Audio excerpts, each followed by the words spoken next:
And I can tell you that the vast majority of debaters are terrible. I have probably heard in those 40 years thousands of college debaters, and I have heard about 15 that I thought were really good at cross-examination. I'm going to go further into the trial world. My favorite author on cross-examination is a judge named Younger. He died about 15 years ago. He was a New York Supreme Court justice. Brilliant legal mind. His lectures on cross-examination are played still to this day in law schools all over the country. I can't play them for you. I really wish I could, because the way that he got law students to remember was they were incredibly profane, and some of the examples were just inappropriate for really, yeah, just about anybody. But boy, people learned and remembered because those examples were really solid. I'm going to use one or two today that I've cleaned up dramatically. But Judge Younger famously said that in 40 years on the bench, he had only heard 5 good trial lawyers in cross-examination. Now, the more advanced the debater, they'll go, oh, cross-ex, that's for preparation time. We just ask questions so our colleagues will have time to get ready. No, you're missing an opportunity. Debates are won and lost in cross-examination. Persuasion is won or lost. That credibility battle between two teams is won or lost in cross-examination. Persuasion says Aristotle is composed of 3 things, and the first of those 3 things is ethos. Sounds like ethics? Ethos is foundational credibility. Why should you listen to me? There are academic studies that say the least persuasive people you will hear speak in school, in the academy, in corporations, in the military, in government are the following categories: women, people of color, teenagers. Well, who does that leave in this room? Our videographer Corey is credible. Mr. Phelps is credible. I think Jason's still a teenager. Nick Miller is credible. The rest of us, by study, we've got Mr. Gregory. Yeah. Gregory. He's cool. He's got a first name. That's it. The academic study says those are the credible people in this room. How do we reverse that? How do we take advantage of the fact that people don't expect a lot? You got introduced to an old fat white woman who's been here 40 years, and you're sitting here going, oh great, this ought to be, when is lunch? Lunch ought to be soon. We have stereotypes in our head, and we make decisions about how people are when they walk in the room.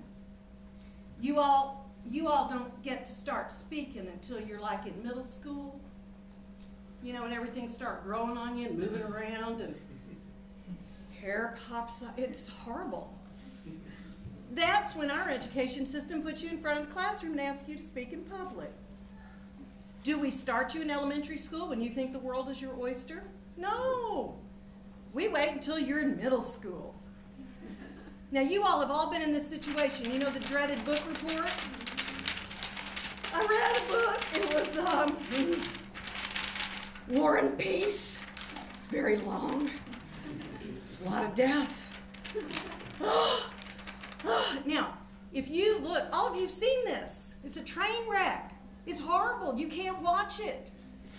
And if you are a teacher sitting back here or somebody back here, you're looking at an audience whose head is all bowed in prayer. And some of that is saying, God, deliver me when it's my turn. Don't make me have to look like that poor, pathetic person. Well, what is that about? We have all this anxiety about how we look. It's really cool being over 30. Let me just tell you, you don't have to be cool anymore. You don't care. It's awesome. It's awesome.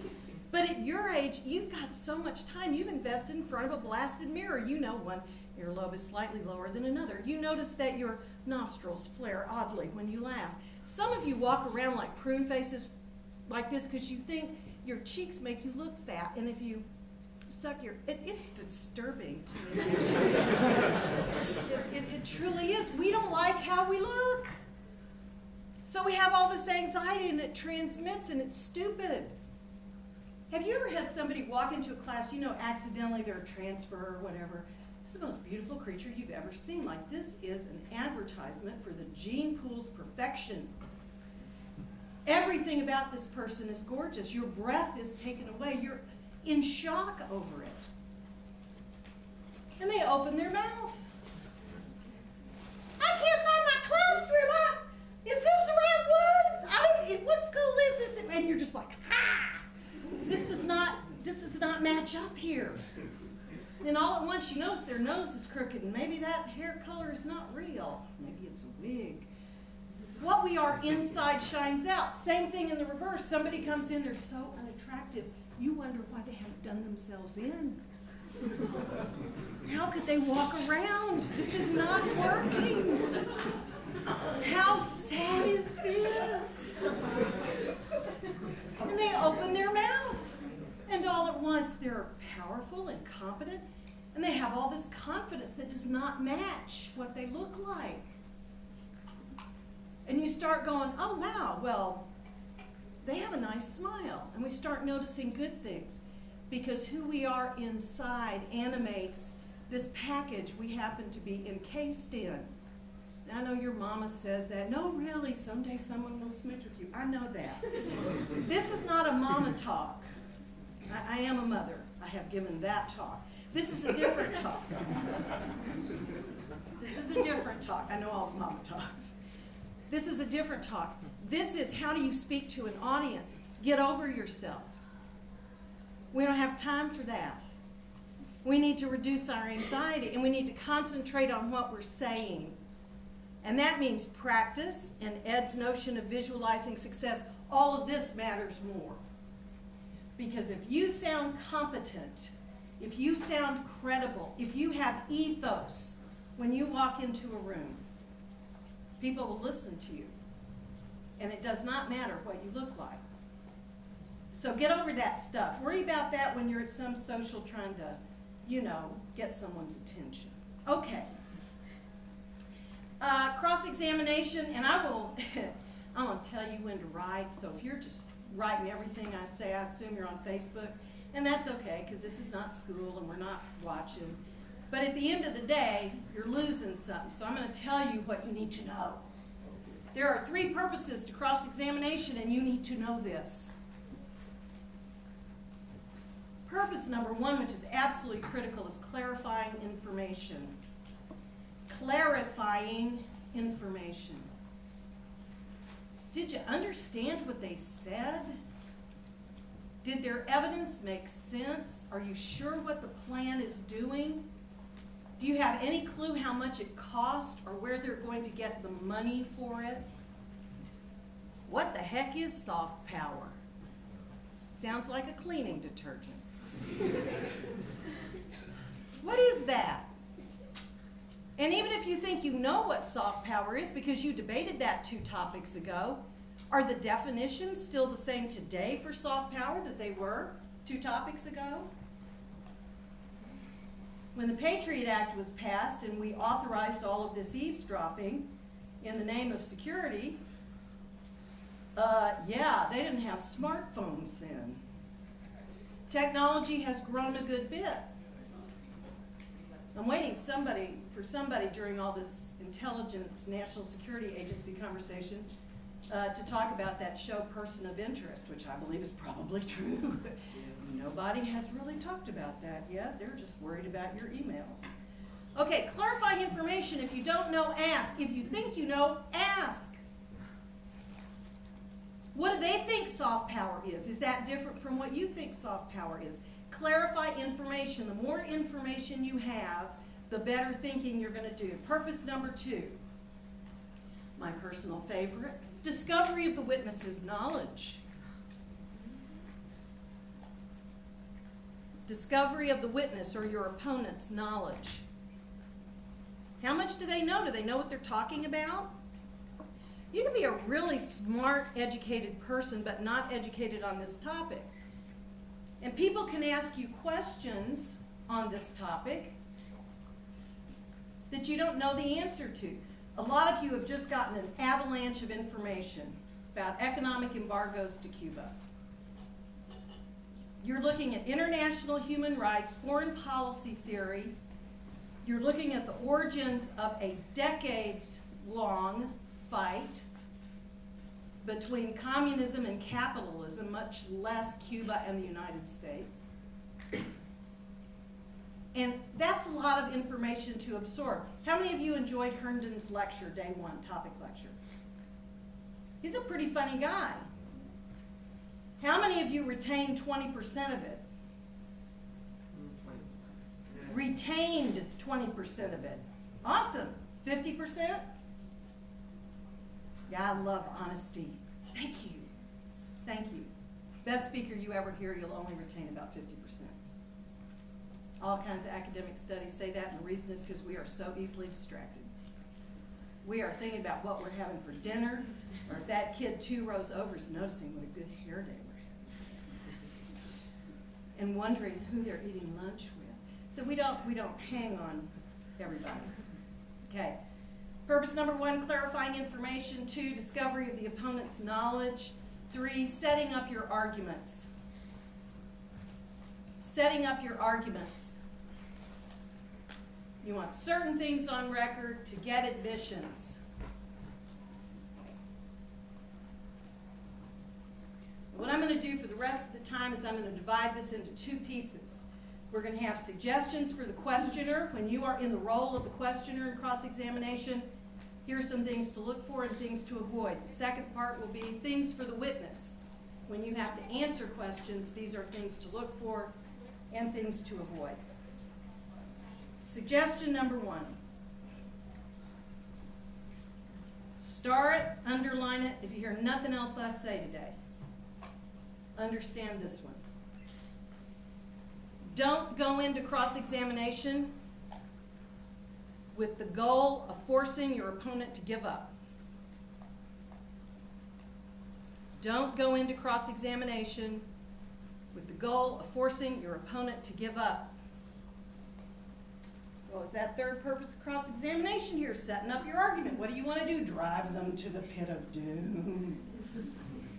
Yes, you want admissions. You are at debate camp. You are not at kayaking camp. You are not whittling anything. You are not mountain climbing. You are at debate camp. You're inside on a beautiful day with a bunch of computers sitting here. And you know why you're here? Because you want to kill and crush and maim. And you want to use your brain as a lethal weapon. Now, there are 2 or 3 of you in here parked here by your parents because it was 2 weeks they didn't have to deal with you, or 6, depending on your situation. And I'm telling you, there's some stuff we can get out of this.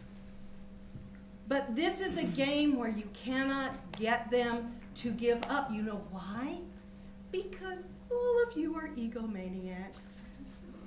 Why are you here? You think your brain power is so big that you can engage in this incredible combat with other people and crush them. All you need is a little preparation and coaching, and you'll get there. And you have this secret dream in your head where you ask a series of questions so devastating, so powerful, so overwhelming that your opponent just falls to the floor in a quivering mass of jello, never to rise again. It's terrible. The humanity death there on the floor, it's horrible. And you love it. And it fills your heart with joy. And it's not going to work. And you know why? Because all of you are egomaniacs and all of you have this secret dream, so nobody's going to get up. One of you is a big giant person and you stand with this little pipsqueak person and you're like, ah. You know, no, that's not going to work. When they bite you around the kneecaps, you'll understand. Everybody in here is like you. They all want to win. There's nothing wrong with that. It motivates you to go to the library. So, don't go into it with the idea of forcing them to concede. Move them to the edge of the pit of doom. Don't throw them in. They're not going willingly. And those of you who think it would be really cool to see somebody cry, yeah, that didn't work so good. And I'm going to tell you virtually everything I learned from personal experience. And I can still remember being in high school in Houston, Texas, and I was a senior, and some godforsaken child was put in the varsity division, 9th grade, maybe a full 4'5", I'm not sure. And I did nothing. I believed in being killing with kindness. We're going there in a minute. So I was always very polite in cross-examination. I asked a question, the kid burst into tears. You know how you feel? He knew he was not in the right room. He was probably furious with a coach somewhere, but he just melted down. Well, what you do is you go, excuse me, that's all the questions I'm going to be sitting down now. It's okay. We don't need to ask anymore. It makes you feel terrible. It makes you look horrible. Oh, you mean brute? Look what you did to that poor little child over there. What, I exist? This is not fair. But it doesn't work. Don't do it. Every fiber of your being is going to want to resist it. Okay, number 2. Ask questions. Great, Melissa, rocket science. Ask questions. Don't make speeches. Ask questions. Don't make speeches. You are clarifying information. You are setting your arguments up. You're figuring out if the person you're debating against can defend their positions. Speeches happen in speech time. They do not happen in cross-examination. Almost every round you're going to be in, this exchange will occur at some point. Well, how much does your plan cost? Well, we're going to save all the money possible here by closing these tax loopholes. Oh, really? And closing tax loopholes is going to lead to all these disadvantages, and you start presenting a disadvantage of making a speech. What the heck is that about? You've wasted the time in cross-examination. You have used it like a lot of people think it's prep time. You have not asked that opponent every question possible to allow them to trip themselves up with the answer to those questions. Ask questions. Don't make speeches. Number 3, this one's real important. Know when to stop. Know when to stop. I'm going to clean up Judge Younger on this one. Let's imagine that we're in a trial. I'm the defense attorney.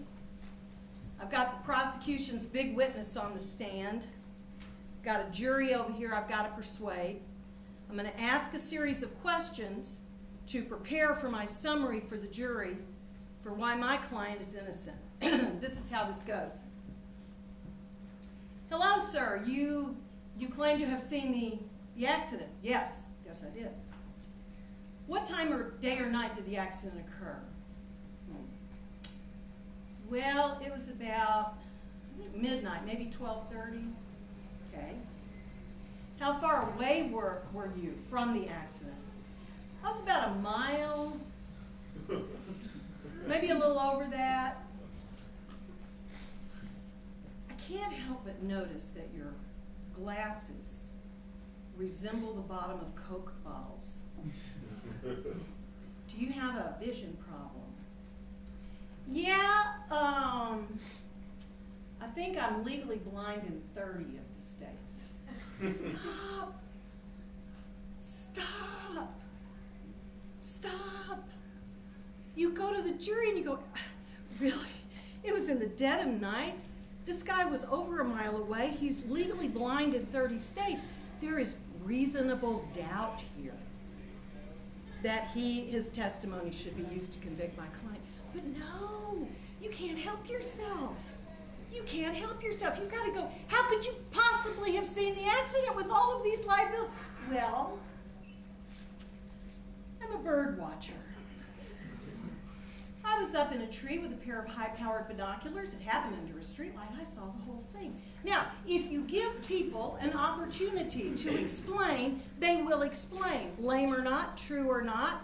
This, in this case, is not about truth. This is about reasonable doubt and persuasion. And all of that will come out, and it will waste the time of the opposing attorney to have to excavate all that. What I have done in that series of questions is raise doubt about my opponent's competence to testify in this situation.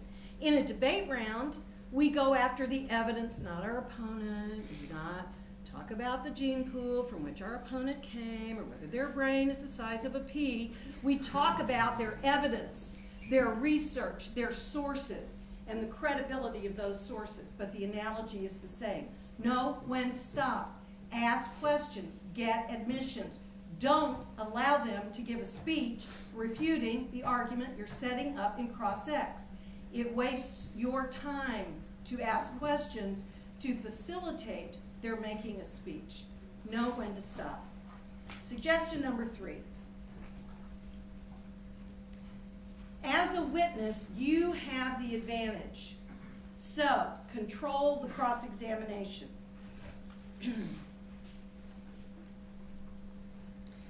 Control the cross-examination in several ways. Number 1, be polite.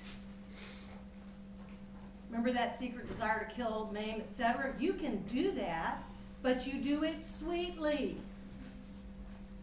You kill with kindness. You are polite. You are confident about your arguments. You do not need to engage in marginalizing mean tactics. Now let's talk about your judges for a minute. You all are from all over the place. Some of you have lay judges, which means you've got mamas and daddies and bus drivers judging you. They do not like meanness. They look at those ballots and go, that kid was so mean. 30 points. How few speaker points can I give this kid? You've got high school teachers who are coaches.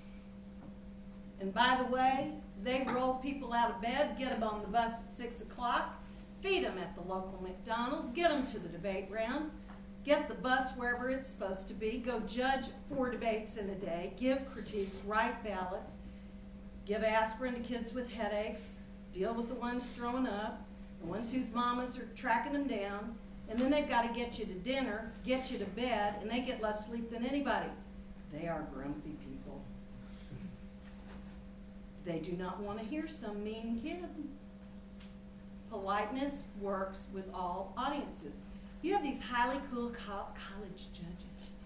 Jason Sagalos is a national debate champion in high school who was the only freshie in the top 16 teams at the National College Championships. He's big stuff. This guy is in the world of debate, our icons come in all forms, shapes, and sizes. And Jason Sagalos is a debate icon. Now, he doesn't like you to be mean either.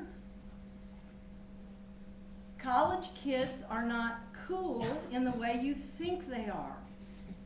They are just as dorky as you are. And if they're in debate, they're dorkier. Be polite. Don't be a playground bully. You don't stand up and go, okay, I have 3 questions, yes or no, that's it. It's not the drill sergeant. See, that's horrible. Don't do that. Okay, number 2. Stop Chatty Charlie. Stop Chatty Charlie. You're asking a question and you've got an opponent who's got 4,000 words. No, see, my question is just simple. Now, you can let them fritter away your time, or you can be polite and go, thank you. Your answer's sufficient. Or, I've got so many questions. Can you just give me a quick answer on this? You're so generous and so polite. And if they keep going blah, blah, blah, blah, blah, blah, blah, with your face, you're communicating, this is really unacceptable. I'm trying real hard here. I'm being a Girl Scout. And they're not participating with me. And they look bad, and it reduces their credibility. But you have to make that attempt to ask questions. Number 3, under this category, control the physical space. Control the physical space of the cross-examination. Who am I going to pick on? You. I need a prop. I choose you.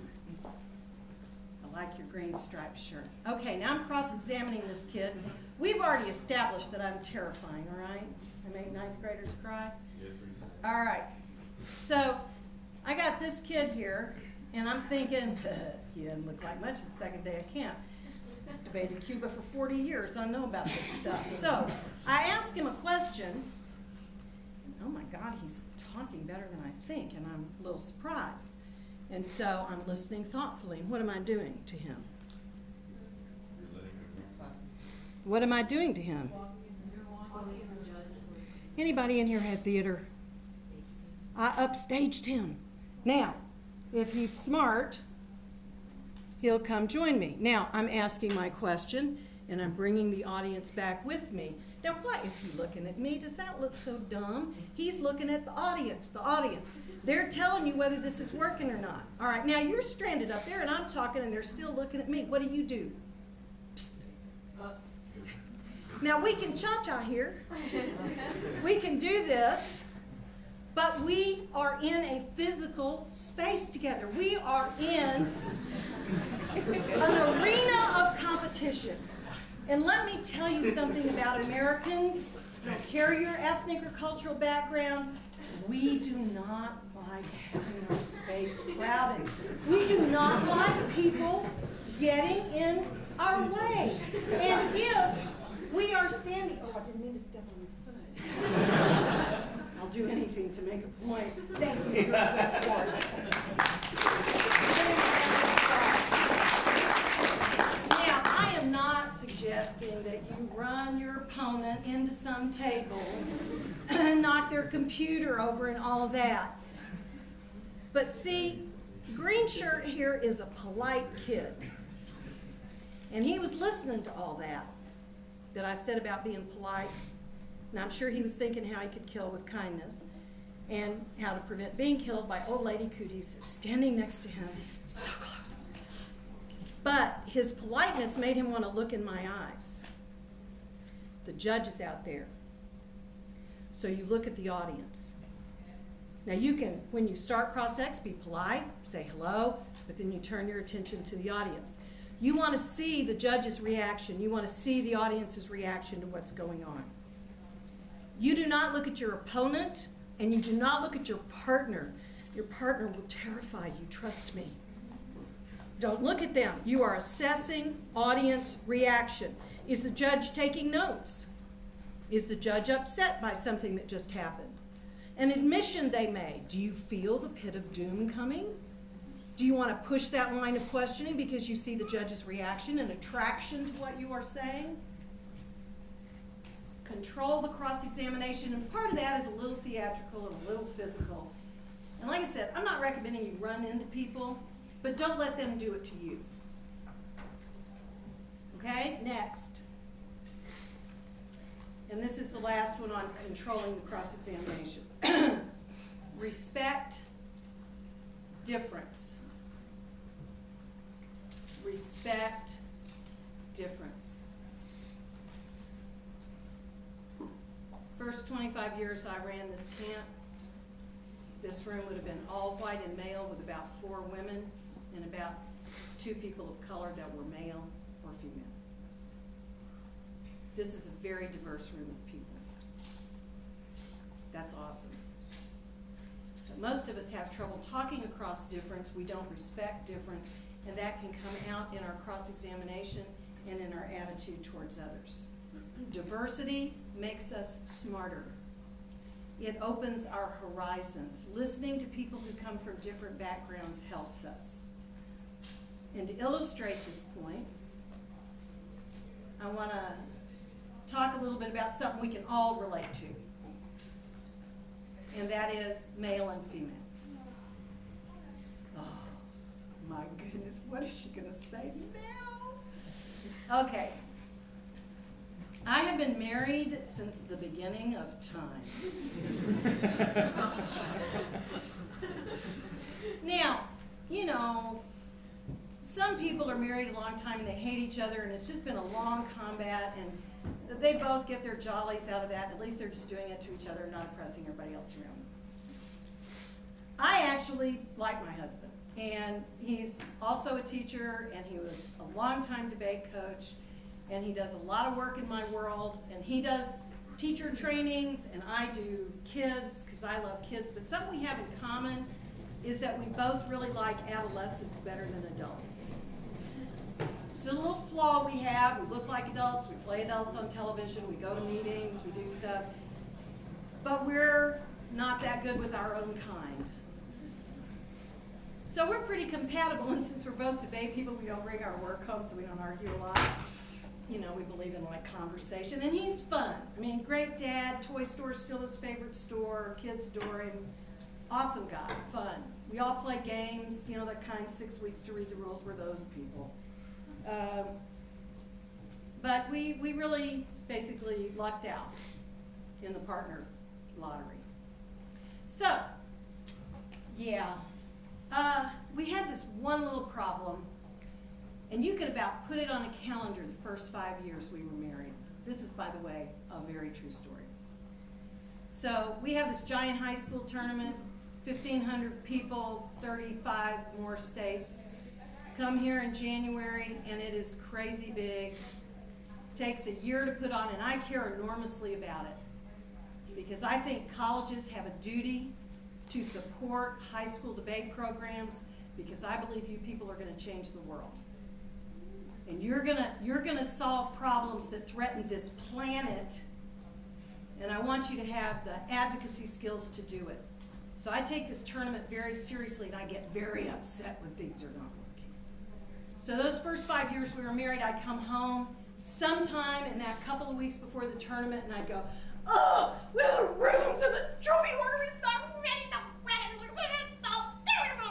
and he would look at me and go, oh, well, you could fix that. You could do this and this and this and this, and the more he talked, the madder I got. He ended up in the doghouse. I didn't know what happened. He didn't know what happened. We sort of went like this, but we did this dance for 5 straight years. It was like an annual planned annoyance fest. And I knew I started it, but why did he make me so mad? He knew what this tournament was. He knew what it meant. He cared about it too. Year 6, I come in. Oh, the trophy orders, we just all the time. And he goes, well, you couldn't. I said, shut up. I am a smart woman, and I will figure this out.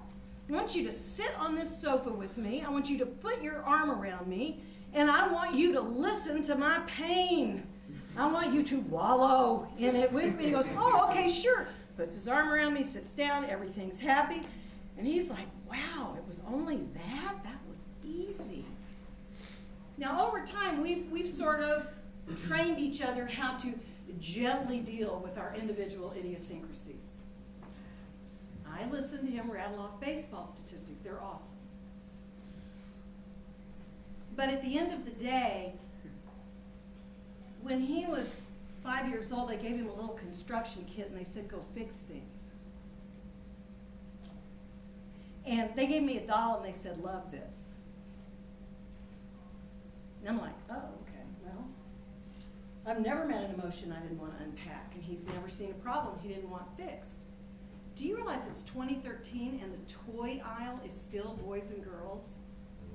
And the boy stuff is much cooler than the girl stuff. The girl stuff's a little bake ovens and little vacuum cleaners. What's that about?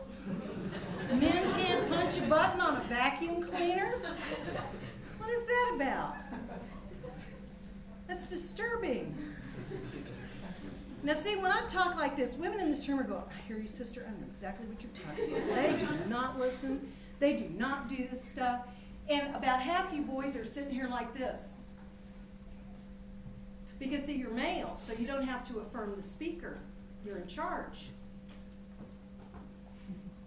Now, there's a little cluster of you guys who are nodding when I'm talking, and let me tell you, that's how you get dates, boys. You affirm the speaker. I hear you. I know what you're saying. Yep, practice. You got almost 2 weeks left. Okay, what's going on here? Men tend to speak in hierarchical conversation. They one up or one down. Whatever gets them the most status in the conversation. You had a bad day, I had a bad week. You had a bad week, I had a bad month. You had a bad month. My birth took 30 hours and my mama's still not speaking to me about that. Whatever gets them the most status in the conversation. Women, these are glittering generalities. There are exceptions. There are boys who nod. I get it. Women tend to sit in circles, and by golly, we are going to be consensual. We are coming to a decision, and we're going to be happy. We're not leaving this room till everybody's happy, because our job is happiness. Resist. So, men interrupt at meetings all the time.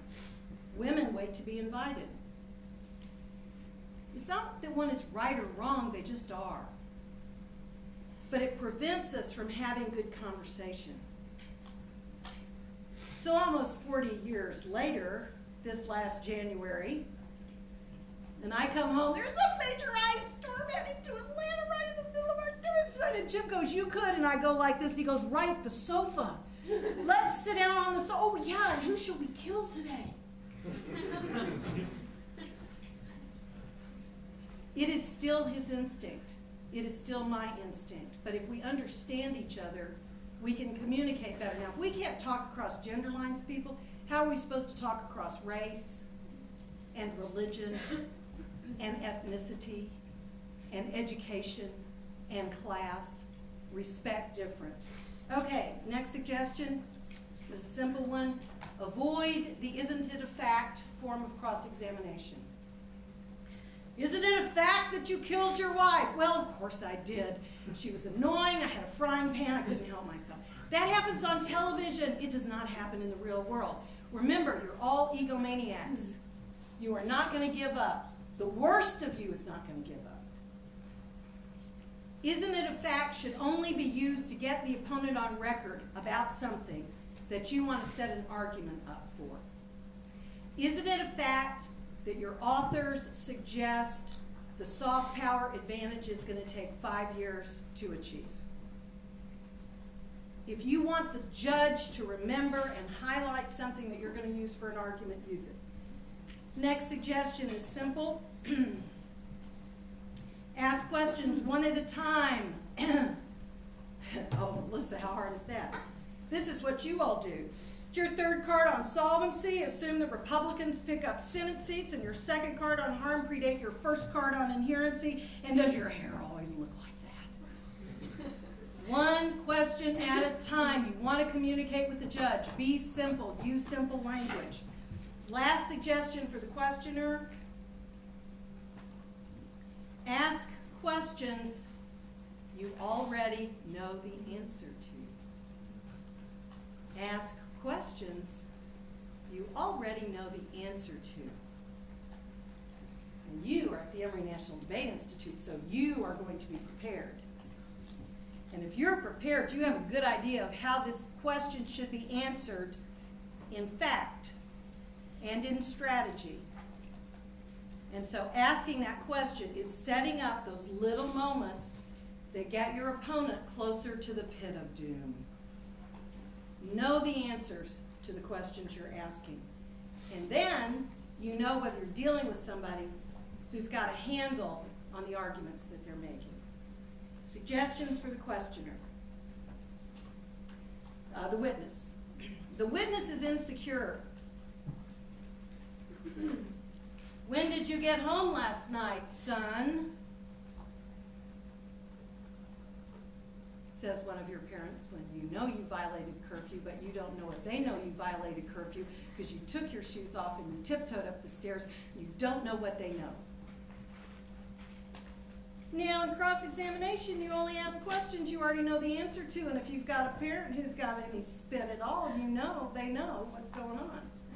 But you have that moment of indecision. Do I lie? Do I tell them? Whatever. That little insecurity is always with the witness. The questioner has the high ground. So suggestion number 1, underline it, star it. If you learn nothing else, this is the one. And it's so hard. Don't be afraid to say, I don't know. Ugh. Don't be afraid to say, I don't know. This is counterintuitive to your age group. You are old enough and smart enough to have noticed that most of the adults around you are hypocrites. It is your job to ferret out hypocrisy. It is almost impossible to say you don't know something because you have a new power over grown-ups. And you use it and you love it, and I think that's wonderful, but please, people, not in debate. You're standing at the kitchen table, beautiful chocolate cake on the middle of the table. Your dad made it for the PTA bake sale. You can't help yourself. You shove your hand in that cake, you take a big bite, you hear your father coming down the stairs, he surprises you, you startle. The chocolate handprint on your newly minted white t-shirt definitely is a convicting kind of thing. Your dad comes down and he goes, "What have you done?" And you go, it wasn't me. It was my brother Ferd. Why, he shoved my hand in this cake and got it all over me and ran out. I think you should punish him. I really do. Don't be afraid to say, "I don't know." Practice with me. I don't know. I don't know. Oh, give me some passion, people. I don't know. I don't know. Thank you very much. Number 2. Look at the audience. Be polite. If you're debating against a bully, look sweet. They're asking you a series of unreasonable questions. I'm trying to answer your question. If you have no clue what they just said because you weren't even sure it was in English and there was certainly no subject and verb in the sentence, you can, polite, "I'm so sorry, I didn't understand your question. Could you rephrase that for me?" Maybe it's me. You're so sweet and generous. And that judge's thinking, "Boy, I wish my kid was like that. I like that kid. How many points can I give that kid?" Number 3, this one is also hard because of that whole pit of doom thing. Answer questions in a straightforward manner. Answer questions in a straightforward manner.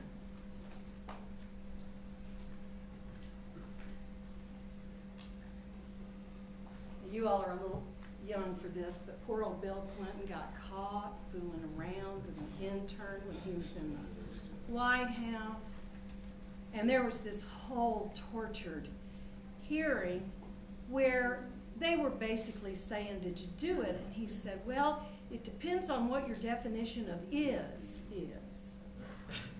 See, this just makes you look like a liar.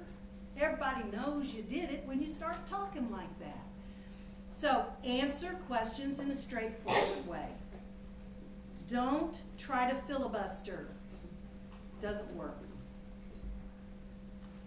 Number 4 is logical. Beware of traps. Avoid the pit of doom. They're trying to sink you. You want to move the other direction. Don't let them do the reverse pit of doom on you either, where you think you're answering one argument and they're setting you up to take the fall for another one. You've got to think 3 questions ahead of them. And the best way to do that is to be prepared.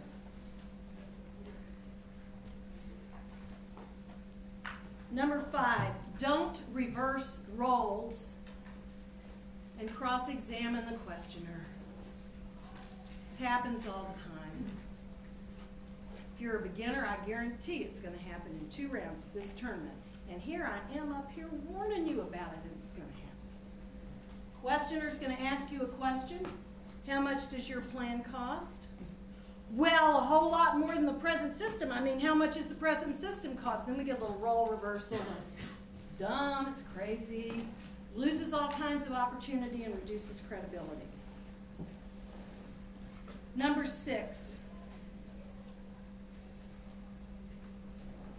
answer the questions. Don't let your partner answer the questions. Now, this happens all the time in debate. Somebody asks a question, you're not quite sure what to do, and all at once your colleague, who's over here, starts answering the question. Now, I'm never going to say never, because there are certainly circumstances under which they're giving the farm away, you got to stop that business, but it has got to be dramatic, because it reduces the credibility of your partner, and it makes you look like a jerk who doesn't trust your partner, and debate is a team sport. You may not like them. You may think this kid has the intellectual capacity of a rutabaga. I don't care about that. When you're in this debate round, you love this guy. You love this gal. You are in this together. And you want that judge to think that you are magnificently credible, because when debates are dead ties, the team that has the most credibility wins 9 times out of 10. That 1 out of 10 is usually the judge fell asleep. Okay, the last suggestion. We've talked a lot about credibility. Answer every question with evidence. Remember when Ed was talking about Julie Hohen and her flashcards? And she had a piece of evidence on one side and then how it was used on the other? When somebody asks you a question, instead of saying, well, I think, or just answering, say, the Smith evidence in the second contention answers this way and gives a warrant for the claim. What are the 2 parts of an argument? Claim and warrant. So you want to give the warrants from your evidence, from the research, as your answers. If you do that, it makes you look so prepared. Everything you say comes with an expert testimony, a reference that helps advance your cause in the debate. The bank of credibility must have big holdings for you to win a debate, and cross-examination is a critical piece of a debate to establish that credibility. These are simple rules on paper. They are hard to execute.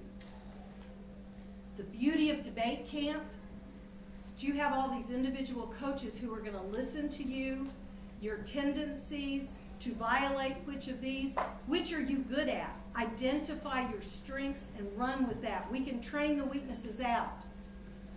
But the best way to get started here is to begin to, where are you more comfortable? Where are you most feeling the power of your persuasion? Are you really good at the pit of doom or reverse pit of doom strategy as a questioner?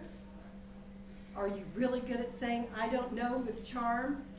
My partner, Charlie, I'm sure can help us come up with an answer by the next speech. What do you have going for you in a way that enhances your credibility as a critical thinker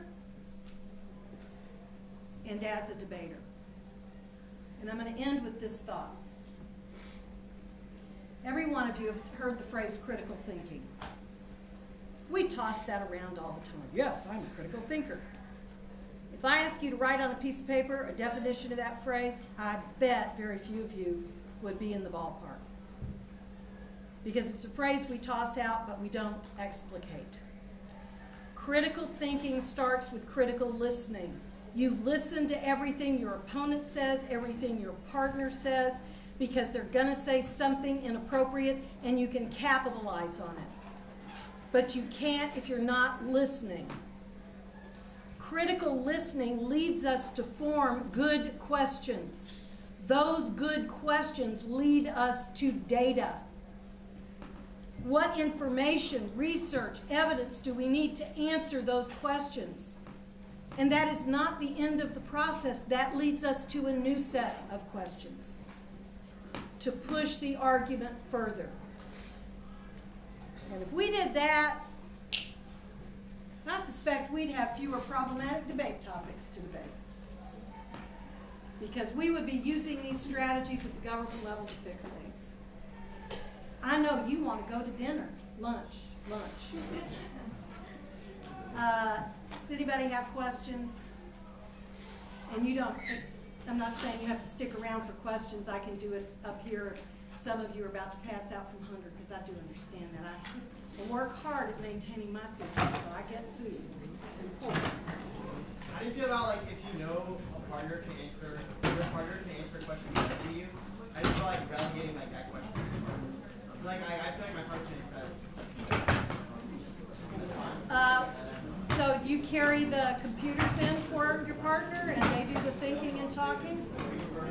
Think about it from a credibility level. Why aren't you able to answer it as well as he or she? Yeah, like, I feel like they read like the literature and like So when you're affirmative, there's no excuse for that. yeah. And when you're negative, you should know your core disads.